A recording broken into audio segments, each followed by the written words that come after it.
हाँ जी, good morning, good afternoon and good evening to everyone watching this video as per your time zone.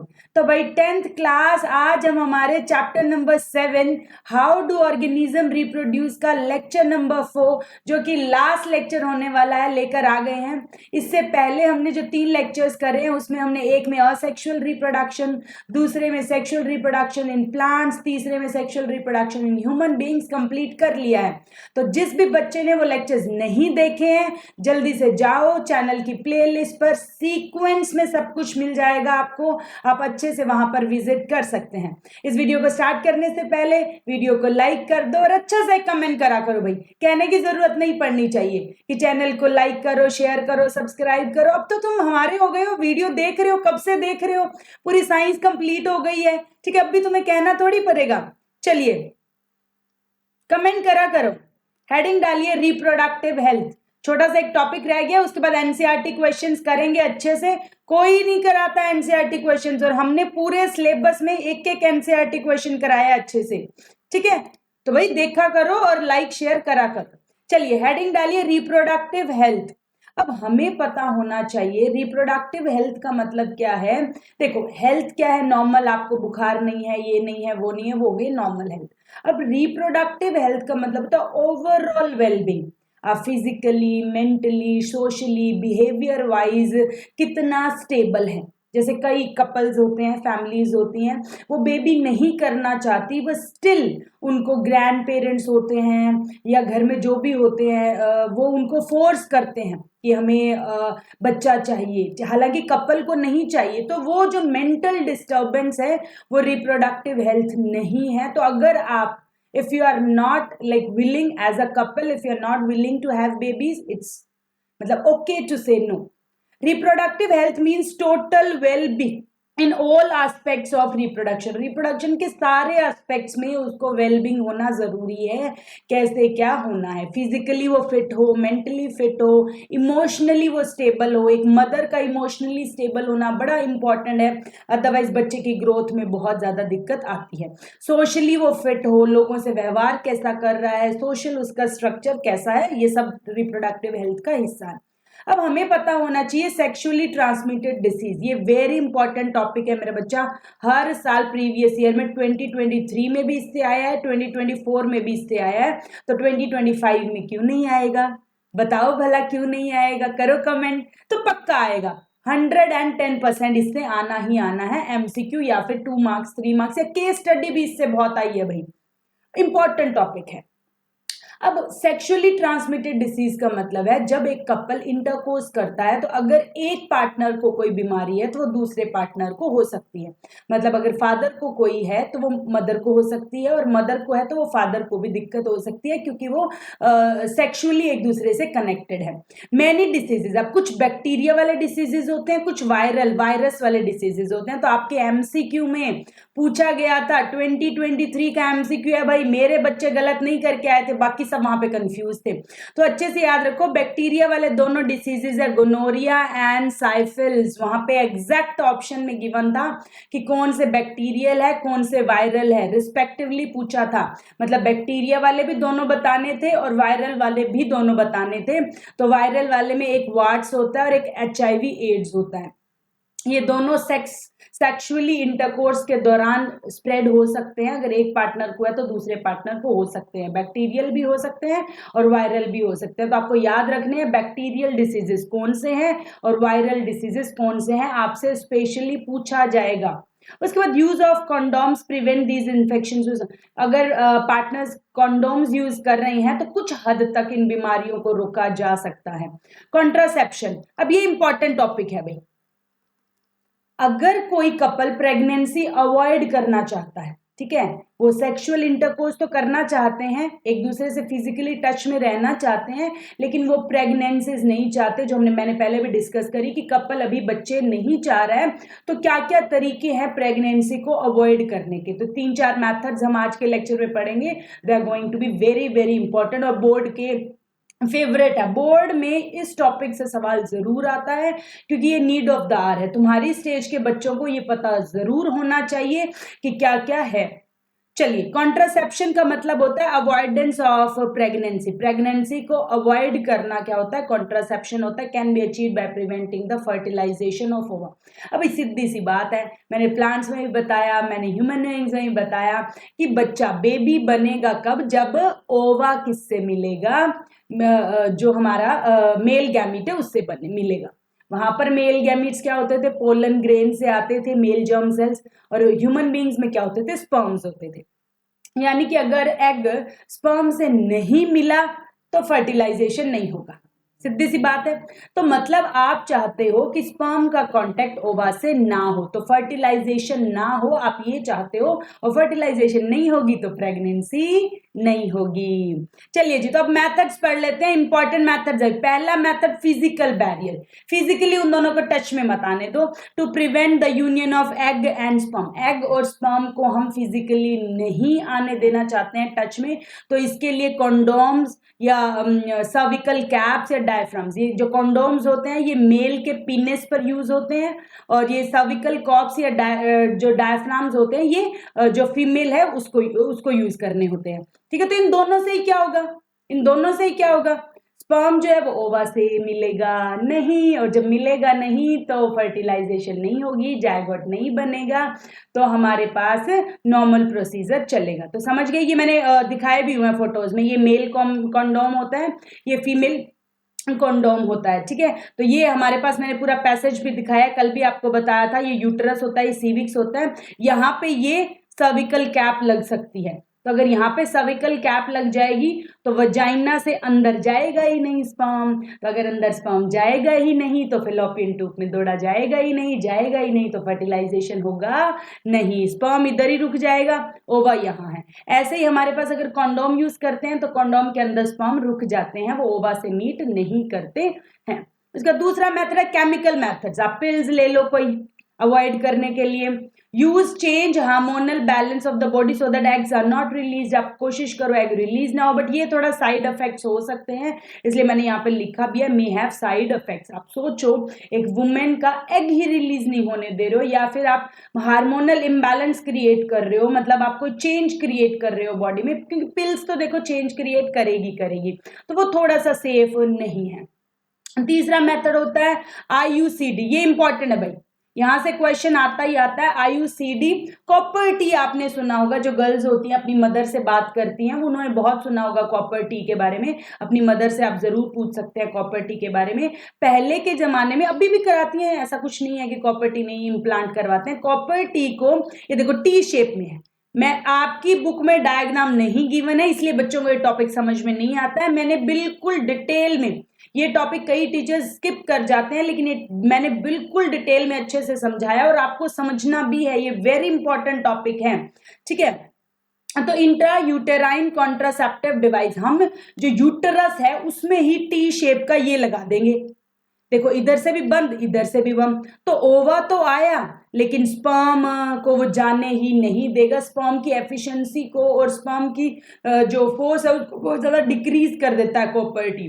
ठीक है, तो copper T is placed in the uterus to avoid the pregnancy. तो आपसे पूछा जाता है, full form भी पूछी जाती है, आईयूसीडी क्या होता है, हमारे पास इंट्रा यूटेराइन, इंट्रा होता है अंदर, यूटेराइन मतलब यूटरस के, कॉन्ट्रासेप्टिव मतलब रोकने वाला डिवाइस, और उस डिवाइस का नाम क्या है, कॉपर टी, कॉपर का बना हुआ टी शेप का एक डिवाइस है जो कि यूटरस के अंदर डाल देते हैं, और फिर जब मदर को अगर प्रेगनेंसी चाहिए तो वो निकलवा लेते हैं यूटरस से। ठीक है, तो ये कोई खास वो दिक्कत नहीं है।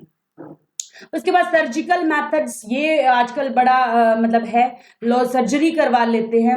द मेल्स में, अच्छा मेल भी सर्जरी करवा सकता है, फीमेल भी सर्जरी करवा सकता है। In males the vas deferens is blocked. अब मैंने आपको क्या बताया था कल के लेक्चर में कि स्पर्म टेस्टिस से निकला, एपिडिडीमस से होता हुआ, वास डेफरेंस से होता हुआ पीनस से बाहर आया। तो अगर हम वास डेफरेंस को ही ऐसे तो काट के और ब्लॉक कर देंगे, देखो मैंने फोटो में दिखाया है बिल्कुल डिटेल में, ये टेस्टिस है, ये एपिडिडीमस है, यहाँ पे वास डिफरेंस है, यहाँ पे वास डिफरेंस को ही वासेक्टोमी कहते हैं। वासेक्टोमी मतलब सर्जरी के दौरान उसकी ट्यूब काट कर ब्लॉक कर दी। ठीक है, इसमें कोई टेंशन वाली बात नहीं, इससे कोई बीमारी नहीं हो रही है।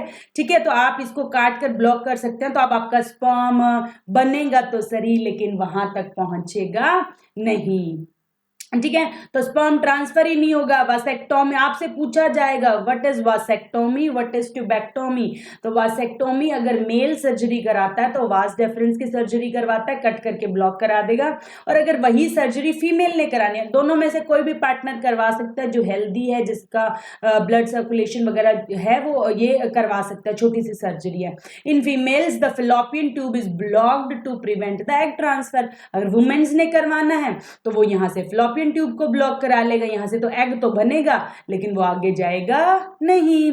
तो ट्यूबेक्टोमी में हमारे पास क्या होगा, हमारे पास फिलोपियन ट्यूब को ब्लॉक कर देंगे। वासेक्टोमी में क्या होगा, हमारे पास वास डेफरेंस को ब्लॉक कर देंगे। और दोनों ही कंडीशन में स्पर्म बनेगा, एग बनेगा, लेकिन वो यूटरस तक पहुंचेगा नहीं। तो इम्प्लांटेशन या फर्टिलाइजेशन की तो कोई उम्मीद ही बनती नहीं है।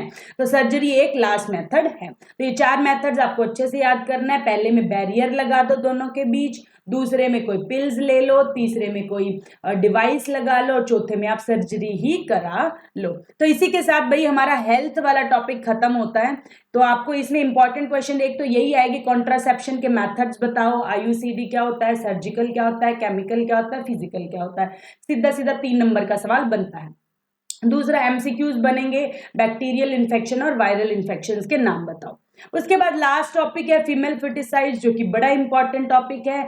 कई लोग क्या करते हैं, अगर गर्ल चाइल्ड है तो उसको वॉक में ही, मतलब मदर के यूटरस में ही मारने की कोशिश करते हैं, क्योंकि उन्हें बेटा चाहिए होता है। And this is not healthy for the society. For the healthy society balanced sex ratio होना जरूरी है, and that can be achieved by educating the people. जैसे मैं आपको समझा रही हूँ as a science teacher, it's my duty to acknowledge you that it's not good for the society। ठीक है, आपको अगर गर्ल चाइल्ड, ठीक है, नहीं चाहिए, दैट डजंट मीन कि आप उसको मार दो, you are being a killer. ठीक है, so this not be the case. अगर आपको बच्चे ही नहीं चाहिए तो आप ये बैरियर्स यूज कर सकते हो, बट आप एक बच्चे को पेट में मतलब किल करवाओ या फीमेल फ्यूटिसाइड पर वो करो, दिस इज नॉट गुड। मतलब पुराने जमाने में तो ये बहुत होता था, अब तो गवर्नमेंट ने स्कीम्स बना दी हैं, आप चेक नहीं करवा सकते हो, जब तक आपको पता नहीं लगेगा तो आप ऐसा नहीं करोगे। तो ये वेरी बड़ा ही सेंसिटिव टॉपिक है अगर कोई ऐसा कर रहा है तो।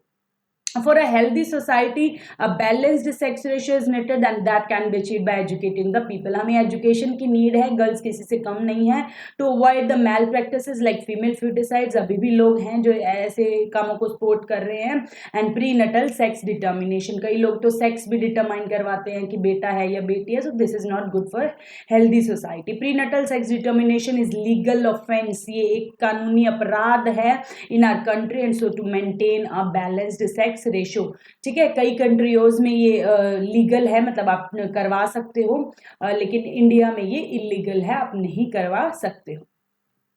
उसके बाद एनसीईआरटी क्वेश्चंस और इसके बाद चैप्टर खत्म। पहला क्वेश्चन आ गया, how is the process of pollination different from fertilisation. बताया था pollination is the process of transfer of pollen grain from anther to stigma.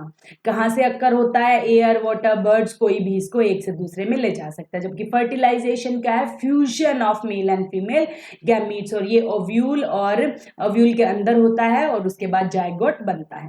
What are the role of seminal and prostate. ये सारे questions बच्चे मैंने आपको साथ के साथ करा दिए हैं, बट आपको पता है आपकी मैम आपको एनसीईआरटी क्वेश्चंस एंड में भी विद आंसर्स अच्छे से प्रोवाइड कराती है। ठीक है, seminal vesicle and prostate gland क्या करता है, कल ही बताया था, खाना देता है, न्यूट्रिशन देता है और इजी मूवमेंट में हेल्प करता है।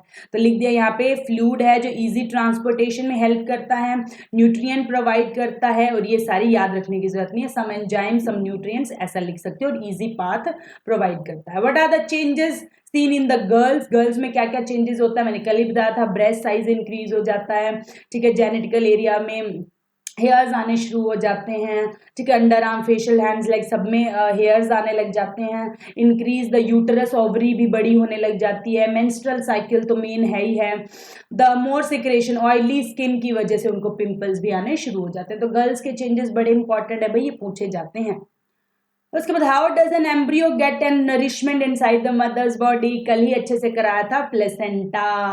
After fertilisation the lining of uterus thickening हो जाती है और रिचली सप्लाइड ब्लड जो है वो ग्रोइंग एम्ब्रियो के लिए बड़ा जरूरी है क्योंकि वो लाइनिंग टूटती नहीं है। मेंस्ट्रुअल साइकिल बंद हो जाता है भाई, आपकी through out the pregnancy menstrual cycle नहीं आते हैं क्योंकि वो पूरा का पूरा ब्लड आपके बच्चे की ग्रोथ में लगता है। आपको throughout up to delivery आपको कोई भी ब्लड लॉस नहीं होता है बॉडी से। It's very important for the girls. The embryo gets nourishment from the mother's blood with help of special tissue called placenta. Placenta की help से use हो रहा है सारा blood. It is embedded in the uterine wall में होता है, धसी हुई एक है, ठीक है, जिसके विलेय भी है जिसने एम्ब्रियो साइड पे पकड़ा हुआ है और ब्लड स्पेस है एक साइड पे। This provides a large surface area for the mother के लिए पूरा सरफेस एरिया देता है। कल आपको फोटो में दिखाया भी था प्लेसेंटा वाले, जिसने नहीं देखा लेक्चर नंबर 3 में जाकर ये डिटेल में देख सकते हैं। उसके बाद if the woman is using copper T will it help in providing her from the sexual transmitted disease? No. Copper T सिर्फ स्पर्म को जाने नहीं देता है ओवम तक, लेकिन अगर आपके जो पार्टनर हैं, अगर हस्बैंड है या आपकी अल्टरनेट पार्टनर है, कोई भी वुमेन है या मैन है, उन दोनों में से किसी को भी अगर कोई बैक्टीरियल या वायरल इन्फेक्शन है तो वो सेक्सुअली ट्रांसमिटेड डिसीज को नहीं रोकती है। No, because copper T will not prevent contact body fluids. Body fluids तो कॉन्टेक्ट में अभी भी आ रहे हैं, so this will not protect it from the sexually transmitted disease. Sexually transmitted disease से ये प्रोटेक्ट आपको नहीं कर रहा है। उसके बाद आपके एनसीईआरटी एक्सरसाइज के क्वेश्चन है असेक्सुअल रिप्रोडक्शन थ्रू बडिंग। ये तो टिप्स पे है भाई। बडिंग कौन करता है? बडिंग कौन करता है? यीस्ट करता है। Which of the following is not a part of female reproductive system? का पार्ट कौन सा ही है? पता ही है भाई, वास्ट डिफरेंस अभी अभी पढ़ के आए हैं, मेल रिप्रोडक्टिव सिस्टम का पार्ट है। एंथर कंटेन्स पोलन ग्रेन्स, ये तो सबको ही पता है। उसके बाद what are the advantages of sexual reproduction over asexual reproduction? ये आपको फर्स्ट लेक्चर में मैंने कराया था। सेक्सुअल रिप्रोडक्शन में वेरिएशंस आती हैं, this ensures the survival of the species. ये बार बार हमने क्वेश्चन फर्स्ट लेक्चर में करा था। New formed individual have both the characteristics of mother and father. Variations are more valuable in the sexual mode, क्योंकि असेक्सुअल में तो क्या होता है, हमारे पास एग्जैक्ट लगभग कॉपी ही बनता है, तो वहां पे डीएनए का उतना नहीं रहता है। लेकिन यहाँ पर हमारे पास क्या है, डीएनए का फंक्शन होता है, उसका टोटली एक मदर से पार्ट आ रहा है, एक फादर से आ रहा है, तो मिक्स होकर कुछ वेरिएशंस तो 110% आएगी ही आएगी। What are the functions performed by testes? ये भी आपको कराया हुआ, ये सब क्वेश्चंस आपको कराए हुए हैं, बट एक साथ हो जाए तो रिवीजन हो जाती है। स्पर्म प्रोड्यूस करता है भाई, ठीक है, और दूसरा टेस्टोस्टेरोन प्रोड्यूस करता है, और बॉयज में जो भी चेंजेस हैं वो लाता है। नेक्स्ट, व्हाई डज मेंस्ट्रुएशन अकर? ये आपने डिटेल में मेरे साथ डिस्कस करा था, ठीक है, कि मेंस्ट्रुअल साइकिल मेरा बच्चा आते तब है जब हमारे पास फर्टिलाइजेशन नहीं हुई। दो कंडीशंस कराई थी आपको कल के लेक्चर में, कि या तो फर्टिलाइजेशन हो गई तो क्या है, पूरा एम्ब्रियो बनेगा, इम्प्लांटेशन होगी, प्लेसेंटा आएगा, ये आएगा, वो आएगा, 9 मंथ्स तक जब तक डिलीवरी नहीं होती बच्चे की तब तक मेंस्ट्रुअल साइकिल बंद हो जाएंगी, उसके बाद वापस स्टार्ट हो जाएंगे। Menstruation is a process in which blood and mucus flows out every month. हर मंथ बॉडी से खून बाहर निकल रहा है गर्ल की बॉडी से, क्योंकि एवरी मंथ वो तैयारी कर रही है, यूट्रस को थिकन करती है कि कोई मेहमान आएगा, जबकि कोई मेहमान नहीं आया, कोई फर्टिलाइजेशन नहीं हुई, तो वो एक्स्ट्रा ब्लड जो था वो अब काम का नहीं है, इसलिए उसको बॉडी से बाहर निकाल देता है। This process occurs every month, क्योंकि हर मंथ एक ओवरी एक एग निकालती है। यूटरस हर टाइम अपने आप को प्रिपेयर करता है कि एग जो है वो स्पर्म से मिले अगर, तो उसे जरूरत पड़ेगी। मतलब एक माँ का नेचर देखो तुम, ठीक है, कितनी सैल्यूट वाली बात है। एक माँ अपने बच्चे के लिए हर महीने तैयारी कर रही है कि मेरा बच्चा आ सकता है। मतलब वो कहते हैं कई बार आपा भी थक जाते हैं कि नहीं हर बारी आता तो है नहीं, मैं इस बारी तैयारी नहीं करती। ऐसा करते हैं ना आप, कि मुझे मैथ्स नहीं आता मैं नहीं पढ़ती, ठीक है, बट ऐसा नहीं है। एक मदर को इसीलिए हमेशा गॉड से कंपेयर करा जाता है कि माँ जैसा इस दुनिया में कोई नहीं है। तो माँ की बॉडी भी देखो कितनी गॉड जी ने सुंदर बनाई है। एवरी मंथ बिना थके बिना रुके एवरी मंथ वो अपने आप को प्रिपेयर कर रही है इस उम्मीद में, और कभी उम्मीद उसकी टूटती नहीं है। ठीक है, मतलब ऐसा नहीं है कि वो हताश हो जाए किसी मंथ की, नहीं इस मंथ में नहीं प्रिपरेशन करती, ठीक है, ऐसा नहीं। उसे उम्मीद है कि इस नहीं तो अगले, अगले नहीं तो उससे अगले। The inner lining of the uterus get thickened and supplied blood to the nutrition nourish the embryo। और अगर वो एम्ब्रियो आ जाता है, फर्टिलाइजेशन हो जाता है, तो वो सारा सारा ब्लड उसको नरिश करने में, उसकी मतलब उसको सींचने में, उसको पालने में, मतलब मदर अपने बच्चे को 9 महीने पहले से जानती है भाई। तो इसीलिए एक बच्चा थोड़ी सी भी चोट लगता है तो हम क्या कहते हैं, ओई माँ, ठीक है, इसलिए कहते हैं क्योंकि मदर से हमारा लगाव हमारे फादर से ज्यादा है। आपके फादर आपको आफ्टर बर्थ जानते हैं, लेकिन आपकी मदर आपको आपके बर्थ से 9 महीने पहले से जान रही है। If the eggs does not get fertilise तो वो सारा बाहर आ जाता है। लेबल डायग्राम बनाना है भाई फ्लावर का, ये तो आपने पहले ही कर लिया था। बता दे, देखो मैंने कहा था ना ये क्वेश्चन एनसीईआरटी बोर्ड का फेवरेट है, बोर्ड इसको देता ही देता है। डिवाइसेस के नाम बताओ, डिफरेंट मेथड, नेचुरली कोई मेथड हो सकता है, मतलब आप इंटरकोर्स करो ही ना, एक तो ये हो सकता है, ठीक है। दूसरा कोई बैरियर लगा दो, कॉन्डोम्स वगैरह, डायफ्राम्स वगैरह यूज कर लो, या आप कोई ओरल टेबलेट्स वगैरह ले लो, मतलब जो भी है हार्मोन्स को प्रिवेंट करो रिलीज करने से ही। फिर आप क्या कर सकते हो, कॉपर टी वगैरह डलवा सकते हो, सर्जिकल मेथड्स करवा सकते हो, ये डिटेल में विद डायग्राम हमने आपको बता दिए हैं। How are the modes of reproduction different, unicellular और मल्टी सेलुलर में डिफरेंट कैसे होते हैं। यूनिसेलुलर में तो हमारे पास reproduction occurs by the division of entire cell, entire cell divide कर जाता है।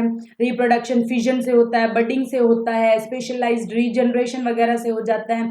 लेकिन जो मल्टी सेलुलर है उनकी बॉडी का जो कॉम्प्लेक्स सिस्टम है उसकी वजह से ऐसा नहीं होता है, इसलिए उनको सेक्सुअल रिप्रोडक्शन की हेल्प लेनी पड़ती है।